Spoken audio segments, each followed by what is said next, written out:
Elles, ce sont Vodka et Maud. Vodka est une chienne joueuse et heureuse car elle sait que Maud prend bien soin d'elle. On écoute la question de Maud. Donc je vous présente Vodka, Vodka qui est mon berger allemand et qui a 5 ans. Alors, en ce qui concerne l'hygiène bucco-dentaire, c'est vrai que je sais que c'est important, mon vétérinaire m'en parle à chaque fois que je vais le voir. Par contre, je voudrais savoir ce que je peux faire pour prendre soin des dents de mon chien. Conseil malin, conseil canin. Alors l'hygiène dentaire est fondamentale pour l'animal parce que la bouche contient des millions de bactéries et que ce sont ces bactéries qui s'accumulent sur les dents pour former ce qu'on appelle la plaque dentaire.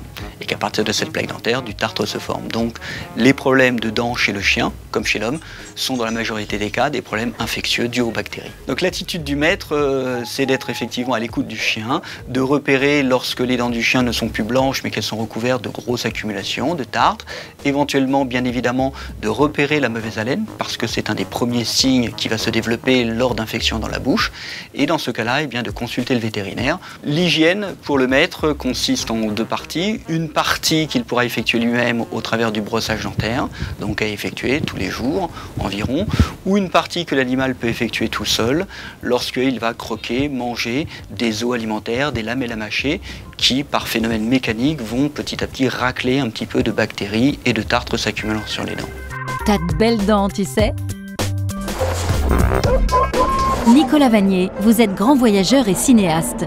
Au quotidien, vous faites très attention à l'hygiène bucco-dentaire de vos chiens. Pourquoi est-ce si important? Donc moi, c'est quelque chose que je surveille attentivement et ça peut notamment, chez les chiens de traîneau qui se bagarrent beaucoup, il y a parfois aussi des infections. Donc c'est vraiment quelque chose auquel il faut faire attention. Au jour le jour, ça fait partie des petits examens que l'on doit faire. Et puis, comme bien évidemment, on n'est pas vétérinaire soi-même, pouvoir indiquer rapidement au véto s'il y a quelque chose qui ne va pas. Oui, en expédition, il m'est arrivé malheureusement de devoir intervenir pour enlever, ôter une dent avec un état infectieux qui ne permettait pas de la garder.